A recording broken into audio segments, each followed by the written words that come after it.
تقریر کرے لگے کہ بھائیو اپنے مال کی زکوٰۃ دو، جو مال کی زکوٰۃ نہیں دے گا وہ مال اژدہا سانپ بن کر کے اس کو کاٹے گا۔ تو وہ تو رہا نہیں کی تقریر کی بیوی سنت رہا، بیوی سنت کے چلے مولوی کہتے ہیں جو زکوٰۃ نہیں دے گا وہ مال اژدہا سانپ بن کر کے قبر میں ڈسے گا۔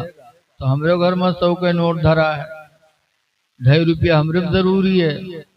تو رتیا کے بکسا کھولی 100 کے نوٹ لے کے مسجد میں مولوی سے کہہ لو مولوی 2.5 روپیہ کاٹ لو،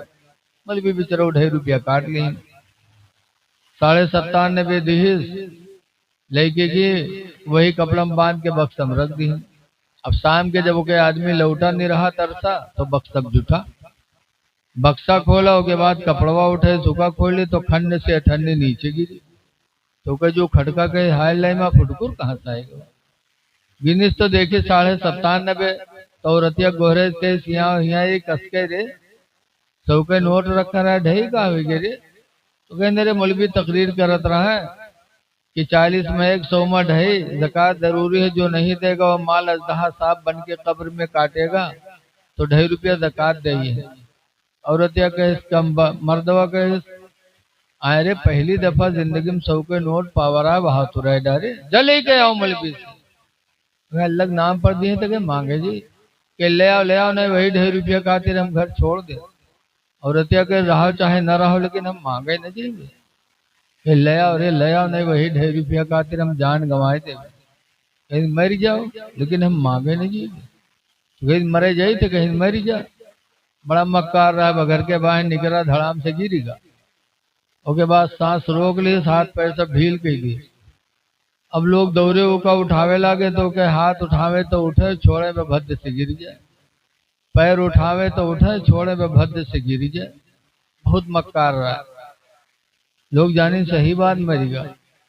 تو اب اس کی دفنانے کی تیاری ہونے لگی، نوہین نہائے بھی لی، کفن پہنایا، بڑا ڈھیڑ تھا نہیں ڈرا، جب کفن پہنا کے جنازہ لے کے چلے تب وہ عورتیا کے سوچس کہ ہائے اللہ ابھی تک تو نہیں مرا ہے لیکن اب بھی مر گئی، جہاں قبر میں دبئی ہے تو مر جائے بے کری، تو عورتیا دوڑی کیسے بھائیو یہ میرے آدمی کا جنازہ ہے، آخری بار ہے، ذرا جنازہ رکھ دو، دور ہو جاؤ کچھ بات ہم کر لیں، تو جنازہ رکھ کے دور ہوئی گئے لوگ،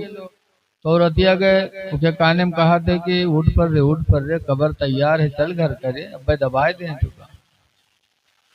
تو کہا تھے 2.5 روپے وہ لے ہی ہے، تو کہ اوکا تو نہ لے تو کہا تھے بھاگ جا، اور رتیا بیچاری چلیے، لوگ اٹھائیں جنازہ قبرستان پہنچے، وہاں لے کے نماز پڑھ کے قبر میں رکھیں، لکڑی جوڑی مٹی دے جات رہے تب تک کہ عورتیا کا پھر نہیں برداشت، عورتیا سوچی اب مر جائے اب نہ بچ، پھر دوڑی کہے بھائیو اللہ کے واسطے تھوڑی دیر اور رک جاؤ آخری بار ہم بات کر لیں، تو لوگ ہٹ گئے، عورتیا قبر میں اتری گئے کے کانے میں پھر کہا تھا کہ اٹھ چل گھر کرے دیکھ لکڑی جوڑ دی نبے پاڑ دے رے اٹھ، تو کہا تو 2.5 روپے وہ لے ہی ہے، کہیں سکا تو نہ لے کہیں پاڑ دے نہیں نکلا، عورتیا بیچاری باہر ہے، لوگ پوچھیں کہا ہوا کچھ بات چیت ہے، تو عورتیا کہیس کہ ہاں ہمار مردبہ ہم سے کہیس ہے کہ ہم تو نیکی نہیں کہہ پاوا ہے لہذا ہمار گھر مسجد کے نام بینامہ کہہ دی ہے، جب وہ سنی سب کھڑ بھڑائے کے کودا کہیں سارے اٹھے گیری 2.5 روپیہ خاطر ہم جان گوائے دی تھے تو گھروں لکھے جاتے تھے، ایسے لوگ ہیں، اے لوگوں خیر و برکت کا مہینہ آنے والا ہے، اللہ مال دے تو مال کی زکوٰۃ دو، غریبوں پر رحم کرو، حضور فرماتی رحمو من فی الارض، زمین والوں کے اوپر تم رحم کرو، یرحمکم من فی السماء، تو آسمان والا تم پر رحم فرمائے گا، رحم کرو، ہندو مسلم بھی نہ دیکھو، چاہے ہندو ہو چاہے مسلمان ہو، پریشان ہو تم اس پر رحم کرو گے خدا تم پر مہربان ہو جائے گا، اس لیے ہم رحمت للعالمین کے امتی ہیں، اے لوگوں رحم کرو، اور سب سے زیادہ رحم اپنے ماں باپ پر کرو، اس لیے کہ ماں باپ یہ ہمارے تمہارے رحم کے زیادہ محتاج ہیں۔ حدیث پاک میں ہے کہ انسان کی سب سے بہتر کمائی اولاد کی کمائی ہوتی ہے۔ حضور فرماتے اولاد یہ انسان کی بہترین کمائی ہے، اے لوگوں اپنے اولاد کی کمائی کھایا کرو۔ نبی یہ فرماتے ہیں، اور آج دیکھا جاتا اولاد جوان ہو جاتی تو بیوی کو لے کے الگ، ماں باپ بیچارے ٹھوکریں کھاتے ہیں۔ اے نوجوانوں، نبی نے فرمایا تم اپنے ماں باپ کی بہترین کمائی ہو، تمہاری کمائی کے تمہارے ماں باپ زیادہ حقدار ہیں، اس لیے کماؤ اور اپنے ماں باپ کو کھلاؤ۔ لیکن افسوس یہ ہے کہ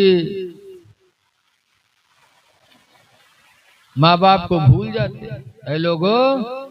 ماں باپ تم کو کبھی نہیں بھولیں گے۔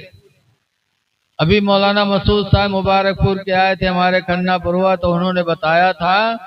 کہ ماں باپ دنیا میں اپنی اولاد کو نہیں بھولتے اور کل جنت میں بھی نہیں بھولیں گے۔ جب جنت میں ماں باپ ہوں گے اور ان کی اولاد نیکیاں کے نہ ہونے کی وجہ سے نیچے درجے میں ہوں گے، تب ماں باپ کہیں گے پروردگار تیری جنت میں سب کچھ ہے لیکن ایک میری خواہش باقی ہے۔ اللہ فرمائے گا میری جنت میں کون خواہش باقی ہے؟ تب ماں باپ کہیں گے پروردگار دنیا میں ہماری اولاد ہمارے ساتھ رہتی تھی، الہی میری اولادیں نیچے طبقے میں ہم اوپر ہیں، یا اللہ کاش میری اولادیں میرے ساتھ ہوتی۔ تو اللہ تعالیٰ ماں باپ کی اس چاہت کو پوری کرنے کے لیے ان کی اولادوں کے درجات کو بلند کر کے اور ان کے ساتھ بھی جنت میں اعلیٰ مقام میں اللہ تعالیٰ اولادوں کو داخل فرمائے گا۔ تو جو ماں باپ دنیا میں نہ بھولیں، جنت میں نہ بھولیں، ان ماں باپ کو ہم دنیا میں بھول جاتے ہیں۔ اس لیے اے لوگوں اپنے ماں باپ کا خیال کرو۔ حدیث پاک میں جو اپنے ماں باپ کی طرف متوجہ رہتے ہیں، قرآن کریم کی آیت سن، اللہ فرماتا اما یبلغن عندک الکبر احدہما او کلاہما، تمہارے ماں باپ جب بوڑھے ہو جائیں تو اللہ فرماتا فلا تقل لهما اف ولا تنہرہما،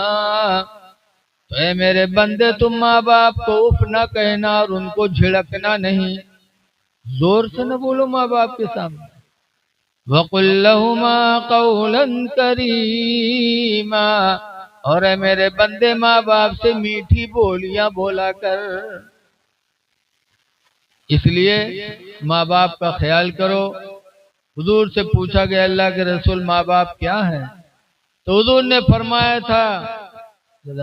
ہما جنتک و ہما نارک، تمہارے ماں باپ تمہارے لیے جنت بھی ہیں اور تمہارے ماں باپ تمہارے لیے جہنم بھی ہیں۔ ماں باپ راضی تو تمہارے لیے جنت اور ماں باپ ناراض تو تمہارے لیے جہنم ہے۔ اس لیے لوگوں ماں باپ کی خدمت کرو، محبت بھری نگاہوں سے دیکھو۔ قرآن کریم کی تفسیر میں آیا کہ 4 چیزیں ایسی ہیں جن کو دیکھنا ہی ثواب ہے۔ نمبر 1 پر حضور فرماتے النظرۃ الی وجہ الوالدین عبادہ، ماں باپ کے چہرے کو دیکھنا عبادت ہے۔ کتنی بڑی عبادت ہے؟ حدیث پاک میں آتا ہے کہ جو انسان محبت بھری نگاہوں سے ماں باپ کا چہرہ دیکھتا ہے تو اللہ تعالیٰ اسے 10 سال کی عبادت کا ثواب عطا فرماتا ہے۔ اور ایک حدیث میں یہاں تک ہے من نظر وجہ الوالدین نظرۃ رحمہ، جس نے ماں باپ کے چہرے کو رحم دلی سے دیکھا فَكَتَبَ اللَّهُ لَهُ بِكُلِّ نَظْرَةٍ حَجَّةً مَبْرُورًا، تو اللہ تعالیٰ اس نوجوان کو ہر نظر رحمت کے بدلے میں ایک حج مقبول کا ثواب عطا فرماتا ہے۔ اس لیے جتنی بار دیکھو گے اللہ حج کا ثواب عطا فرمائے گا۔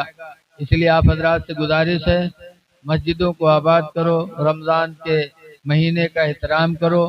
ماں باپ کی خدمت کرو۔ دعا ہے کہ جن لوگوں نے جلسہ کرایا اللہ تعالیٰ انہیں اس کا بہتر بدل عطا فرمائے۔ جو کچھ کہا گیا اللہ اس پر عمل کی توفیق دے۔ کھڑے ہو جائیے صلاۃ و سلام پڑھ لی۔ جیسے ایک آدمی تھا کمائے کے روپیہ بٹوری، اور جب زیادہ ہوئے گا تو گواہ بنی ایک دکان پر کہی بھیا یہ فٹکر رکھ لو نمبر ہی دے دو، تو فٹکر رکھ لی نمبر ہی دے دی۔ بہت پہلے کی بات ہے، پہلی دفعہ 100 کے نوٹ پہ تو بہت خوش، ان کا پھیلا رستم دیکھ ہے، لاوا کپڑا باندھ کے بکسم رکھ دی، بہت مگن میں رہا کہ ہمارے گھر میں 100 کے نوٹ دھرا ہے۔ صبح ہوئی، کام پر جانے لگا تو جانے سے پہلے بکسا کھول کے روپیہ نکال کے دیکھ لیے، بند کر کے چلا گیا، شام کے لوٹا پھر بکسا جٹا، پھر کھول کے دیکھ لیے، صبح دیکھے شام دیکھے، یہ میرے دیکھے لاگت ہے بکسم کو نے مدار بند کی ہے، صبح شام زیارت کرے، اللہ کی مرضی جمعہ دن آوا، جمعہ دن کام کرے چلا گا۔ کچھ ایسے بدنصیب ہیں جو جمعے کا احترام نہیں کرتے۔ حضور نے فرمایا سید الایام، جمعہ دنوں کا سردار ہے، ہفتے کی عید ہے، اس دن ہمیں اہتمام کرنا چاہیے، اور پاک و صاف ہو کر کے بناؤ سنوار کر کے خدا کے دربار میں جانا چاہیے۔ اللہ فرماتا ہے خذوا زینتکم عند کل مسجد، ہر مسجد میں جانے کے وقت بناؤ سنوار کر لو۔ جمعہ